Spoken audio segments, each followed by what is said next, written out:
And welcome back to my channel. Or if you're new here, just welcome. Come on in, have a seat. My name is Rusty, and this is where I talk about my favorite movies, mostly horror, and my favorite music, mostly metal. And we are going to continue our foray into the Cabin Fever trilogy with Cabin Fever 2, Spring Fever. I keep wanting to call it Spring Break. Cabin Fever 2, Spring Break. But it doesn't take place in a beach, so Cabin Fever 2, Spring Fever. Now, Spring Fever, unrated, and I saw why. Cabin Fever 2, Spring Fever, was released in 2009. It was directed by Ti West, although we'll talk about that in a minute. Directed by Ti West, it was written by Joshua Malkin, Randy Pearlstein, and Ti West, and it stars Ryder Strong for a minute and a half, Noah Segan, and Alexei Wasser. Now,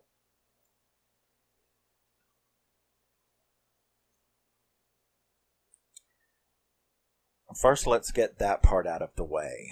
Ti West directed this, that is true. However, Lionsgate, the producers at Lionsgate, took the film away from him after it was filmed and cut, and they then re-edited and even reshot some stuff, making him so angry that he tried to have his name removed from the film. But because he was not a registered member of the DGA, which, if you don't know what that is, it's the Directors Guild of America, and they're the only ones that can have that done. So, because he was not a registered member of the DGA, they would not allow it. So, his name is still on it. You can definitely see him all in this movie, but you can also see, not necessarily see the reshoots, because it does all flow fine, but you can definitely see stuff that is not him. So I understand his anger. I wish that Lionsgate would let him come and release his version of this film. Would I like it better? I don't know. Would I like it less? I don't know. We haven't seen it. So I don't know if he could put his footage back and recut it. You know, he made it, so I'm sure he would be able to if he's still got the, if the footage still exists. So yes, Cabin Fever 2 picks up directly, the next hour after the original Cabin Fever.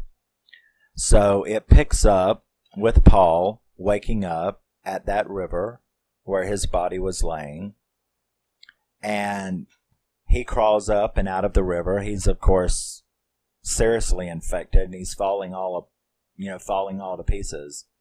He stumbles out into the road, where he is hit square on by a private school bus, which was pretty fucking gross, because you couldn't even tell what was left on the road.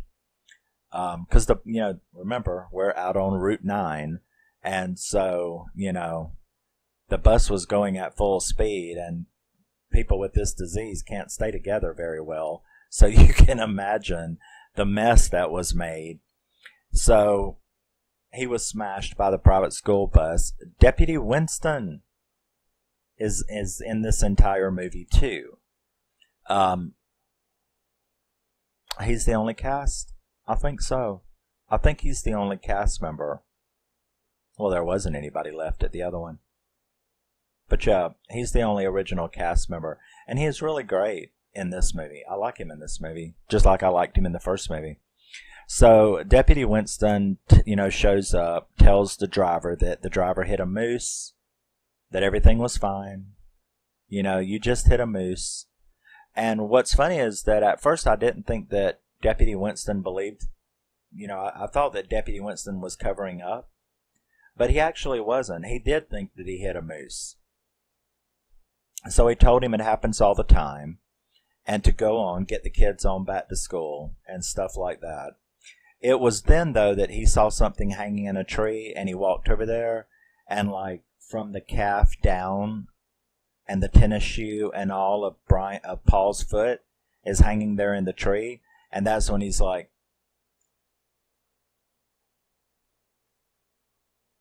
that was a person? And do I recognize those shoes? So remember at the end of the last video where we talked about the masterpieces, or what I call masterpieces, of a certain side genre, and that is Gutterballs, Girlfriend from Hell, Nail Gun Massacre, all of that. Well, this movie does not do what the first movie did. This movie actually goes to that side full force. It ain't playing in the middle. It tries to go over here with Gutterballs, which I appreciate that. I can appreciate both sides. I just don't like the middle. So he notices the shoe hanging there, and then we get this really pretty cool animation introduction, which shows the school bus. You know, it's like a cartoon, like you don't know what anime is. It shows the bus getting back to the class, to the school, them trying to clean it, the bus driver getting, you know, the guy spraying water and sprays blood on the guy. So you know we're fucked. So we have the intro of the local water company who has now decided to make their own bottled water called Down Home Water. And it's being delivered to this private school that's close to the town. So they've decided to make bottled water in this town full of this fucking disease. So it's being delivered to this private school. And we're introduced to John and Alex, who are like best friends. And they're talking, and Mark as well. They're talking about the upcoming prom, and we're introduced to Cassie. They're talking about this girl named Cassie. We're introduced to Principal Sinclair, who is very funny. I like Principal Sinclair. In biology class, there's a funny scene in biology class where this girl, I don't know how to explain it. They're cutting open a frog, and the juice sprays over there on the desk, and the girl like doesn't see it, and it landed on her pen, and she picks up her pen and is putting it in her mouth, and you're like, which that's what this movie is full of. It's full of scenes that make you go, ooh, god damn. Visceral ooze. So,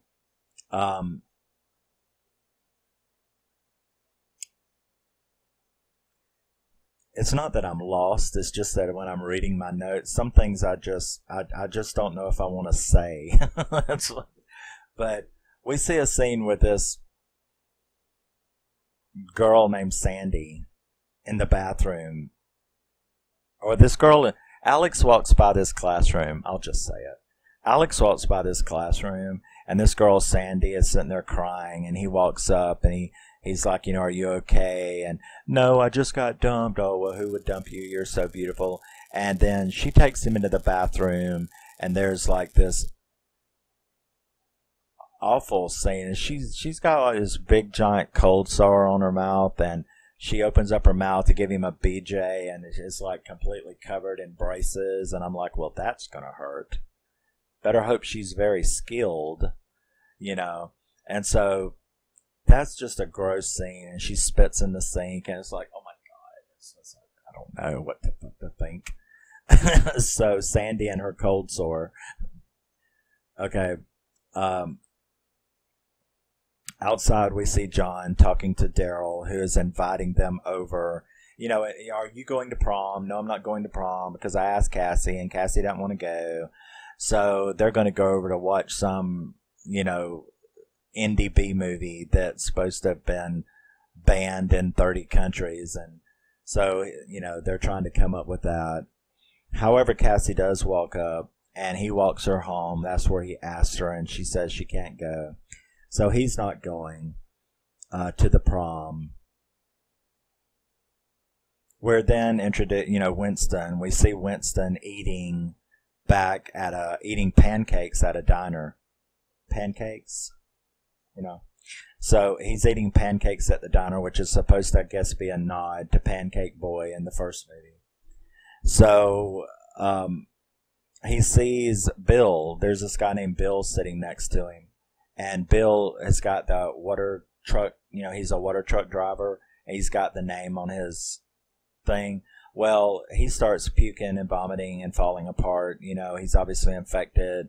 He does this in front of Winston, which upsets Winston, but it makes him know once he sees that, he knows something's going on. He knows the disease is back. Now we're at prom night. Alex is talking John into going on the phone because he doesn't want to go. And we get some actually hilarious scenes of all the kids in town. It's sort of like a nod to 16 Candles and Pretty in Pink and all that, where you see people getting ready, to go to prom and all. We get these absolutely hilarious scenes of various people getting ready to go to prom. And they actually did that very, very well. It was very funny. You then see Winston showing up at that water company, talking to the guard, wanting to be let in so that he can see their delivery schedule. We see Rick and Frederica in the cafeteria. She is like Miss Lulu from Hee Haw. She is huge.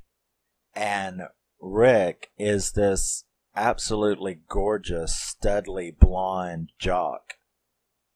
So you're like, what's up with this? What's going on with this? Because he's got a girlfriend and yet he's in there. I don't know. So he ends up getting her to go into the school pool where they go skinny dipping, which, based on what I just told you, is wrong in so many ways. It's just wrong. Now, while they're gone and they're doing that, we see the janitor come in, and he's kind of funny throughout the movie because he obviously absolutely hates these kids. Every time he starts off every scene that he's in by, what a fucking bunch of little shits, So, you see him like piss in the punch that she was making, the big giant punch bowl. So he's like pissing in the punch bowl, and then he starts pissing blood, and he's like, "Oh, what's up with that?" And he puts the bowl back up there. So, Alex and John arrive. Did I miss?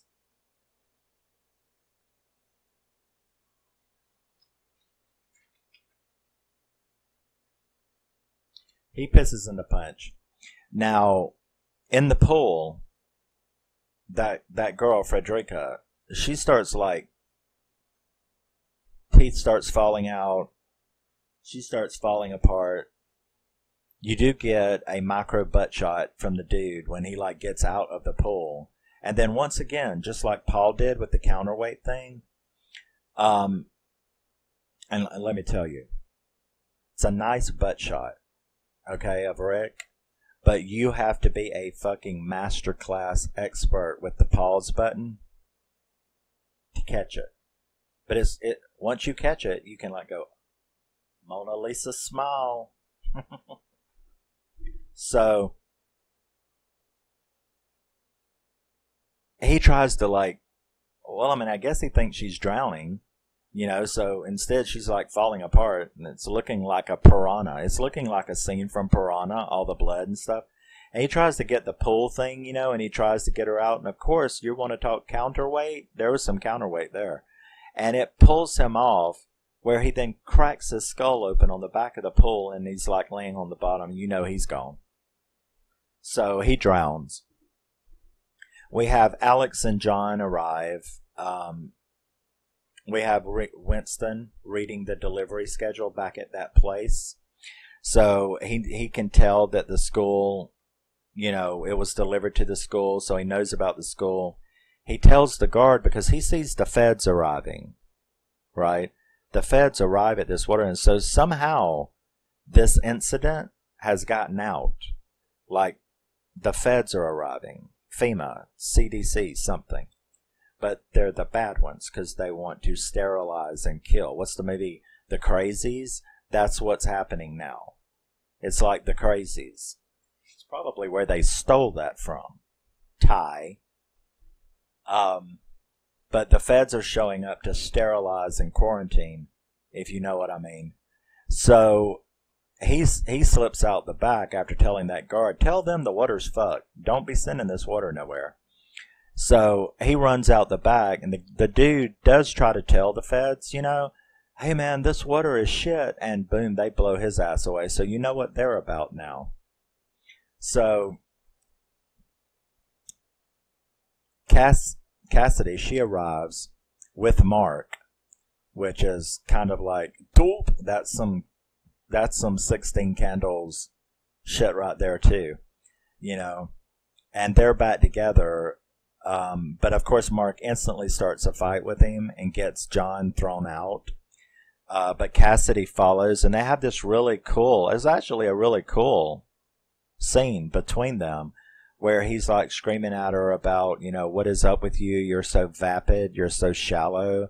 Why would you? He's an asshole. Why not me? I keep hearing the judge start singing, why not me?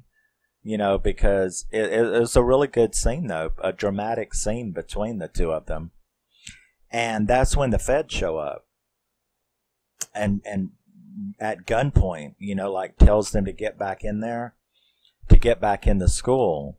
So at first they don't, but when they pull out the AKs and the ARs, they get their ass back in there and they start running. And we see the feds, of course, are locking down the school. They're locking all of the doors, chaining them and stuff. So we have John and Cassidy in there knowing what's going on, but nobody else does. So yeah, they force them back inside. Obviously, they're to quarantine the place. They end up running into the pool where they find the bodies. I thought my fucking light went out. Where they find the bodies.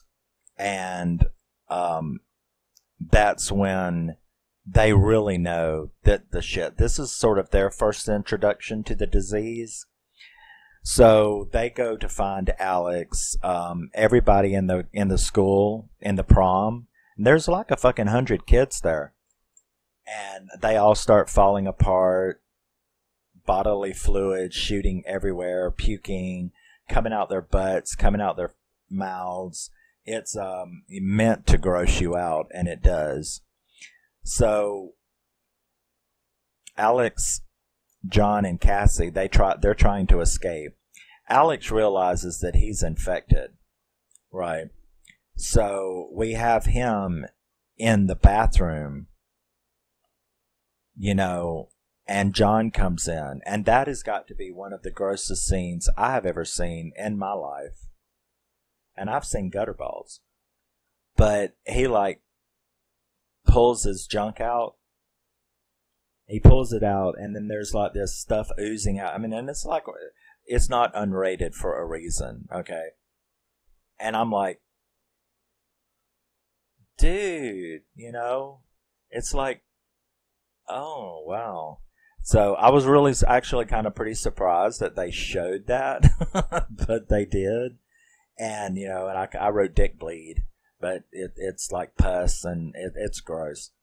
So at the same time, Cassie is in the girls' side of the bathroom, and she runs across this girl that we didn't really pay attention to, but then I remembered her during the everyone's getting dressed montage, and she of course has like everywhere. And you know that story and the real news story about that psycho girl that killed her baby in the hospital and put it in the garbage can that's viral right now. This scene was that, and it's like, wow, this is 2009, and here we are in 2023, and some bitch has just really done this, but she did it on purpose. This one is like movie, but so it's like came out and she's falling apart, and that's really gross. So there's a lot of disgusting gross in this movie. If you like gore, oh my god. So she ends up scaring Cass, with that. Winston escapes from town, has his cousin come pick him up in a van, and so they're going to leave town. That's kind of cute scene. John and Cass, Alex dies, of course. No, that dick scene didn't happen in a bathroom. It was in the library, because Alex was like, I think we have some kind of disease. How do we stop it? And he had went into the library, and that's where that took place. And he had the books on, skin, flesh-eating bacteria, flesh-eating diseases. And it had said, amputate, you know what I mean? But then Alex dies, and I'm like, what was he going to do? Cut his dick off? What's he going to do about it? So John and Cassie are hiding from the feds. They find Alex in the library. Who knows what it is? He tries to tell Mark about it before he then dies. He tries to tell John about it before he then dies. Then Mark shows up trying to get in, but they won't let him in. We see him beat this guy to death and smash his head in with a fire extinguisher, which was pretty damn gross as well. And you can tell all of the effects in this movie are practical, and they're pretty damn good, actually. John realizes at that point that where he had messed with Alex, that his hand is infected. So he grabs Cass, because, Alex had that book in his hand and John had read about it. So Alex grabs Cass and they run into the wood shop where he makes her assist him in cutting his arm off, which was pretty damn gross as well. And then she cauterized it with a fucking blowtorch. So that looked painful.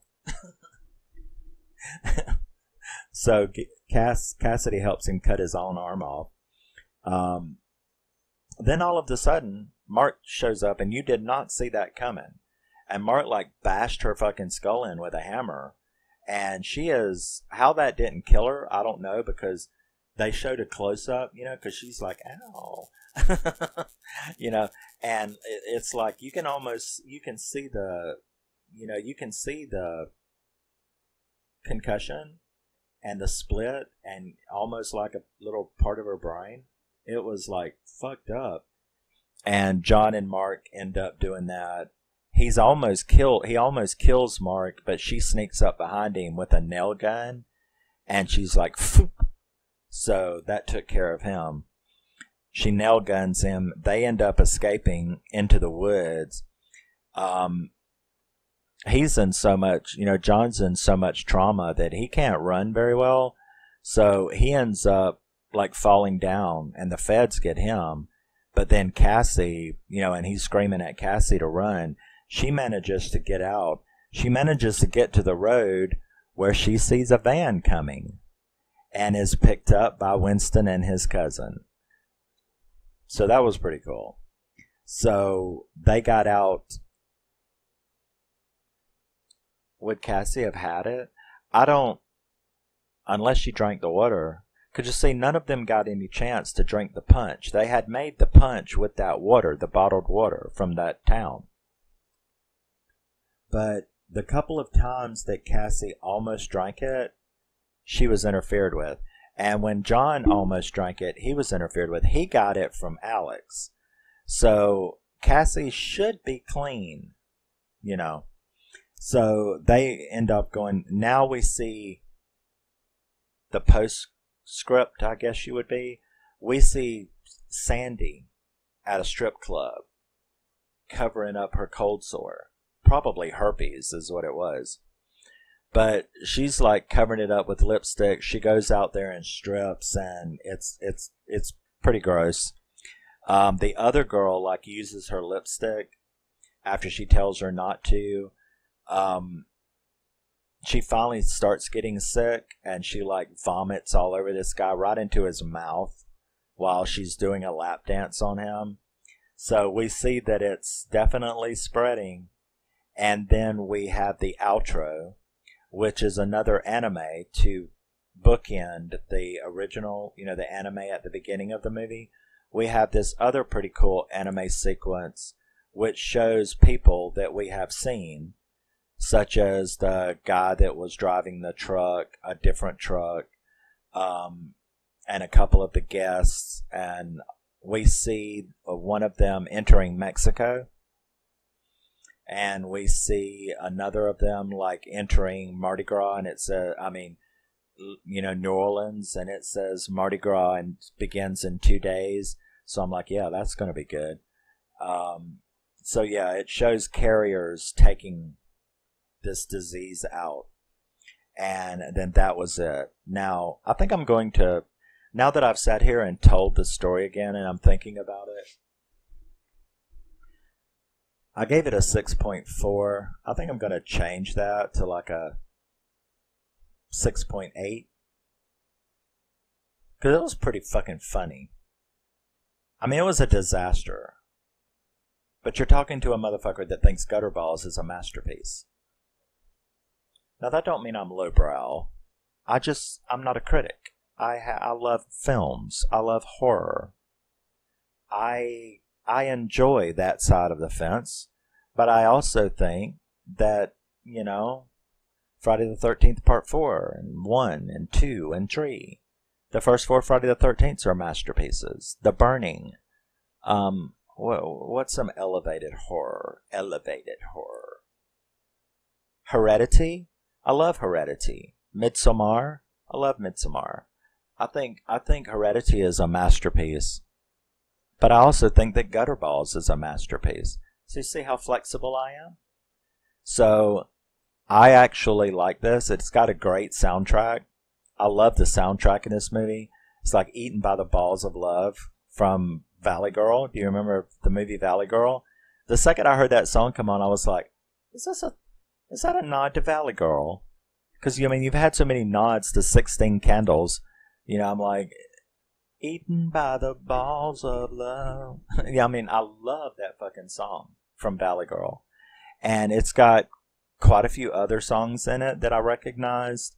I really like the soundtrack. And the reason I mentioned the soundtrack is because I saw some asshole reviewing this who talked about how horrible the soundtrack was. So I was expecting it to be bad. And then, yeah, when I heard all the cool songs, I'm like, fuck you. This is actually a really good soundtrack. There's a lot of really funny scenes, but then again, like I said, there are an awful lot of missed opportunities. You can tell that there was severe producer interference, and, you know, it shows why Ty West disowned this movie. I put director's cut ? I wish he would release a director's cut. But then again, I don't know what was changed. I don't know what they did that pissed him off.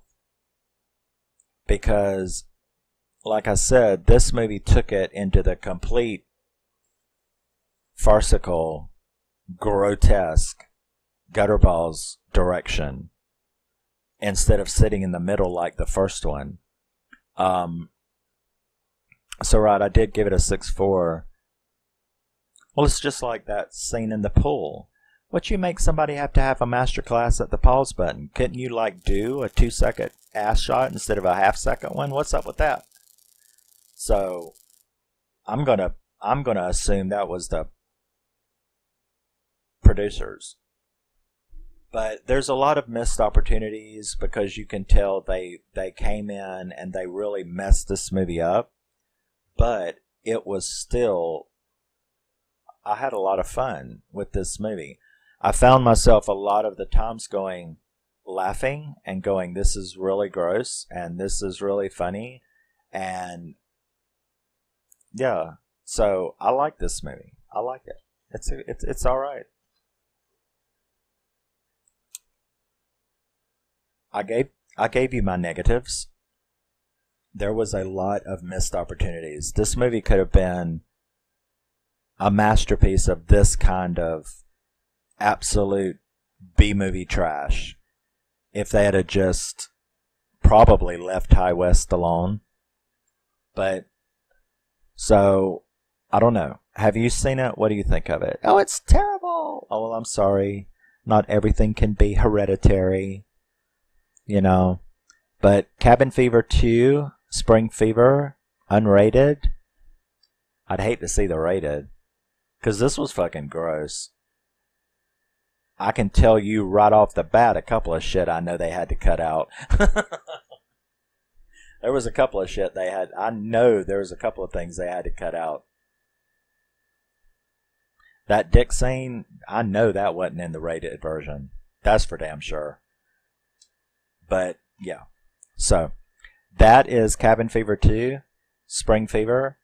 I think it was very funny. I think it's terrible that the producers came in and fucked it up.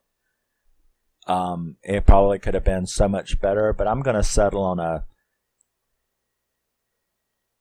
put 6.4. I think I'll bump it up to like 6.7. I feel comfortable with that. And I think it's great. I think it's a really fun movie. If you go into it not expecting the first one, but expect them to go full force dipshit, because that's what they do. And I'm okay with full force dipshit, so I like it. It's an alright movie. I just wish I could see it in its uninterfered with form. And for that, I would like to send a special to Lionsgate. Why didn't you just leave Ty West alone? Of course, now, if he did release a director's cut, I might hate the damn thing. I don't know. Who knows? There you go. Cabin Fever 2, Spring Fever, from 2009.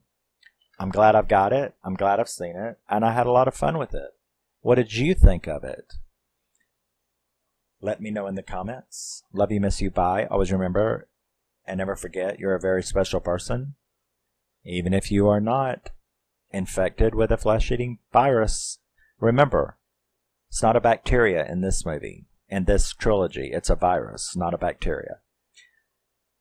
It's airborne. No. Is it airborne? No. It's not airborne. It's not an airborne virus. It's spread through bodily fluids. Don't touch nobody. And I will see you in the next one. Bye-bye.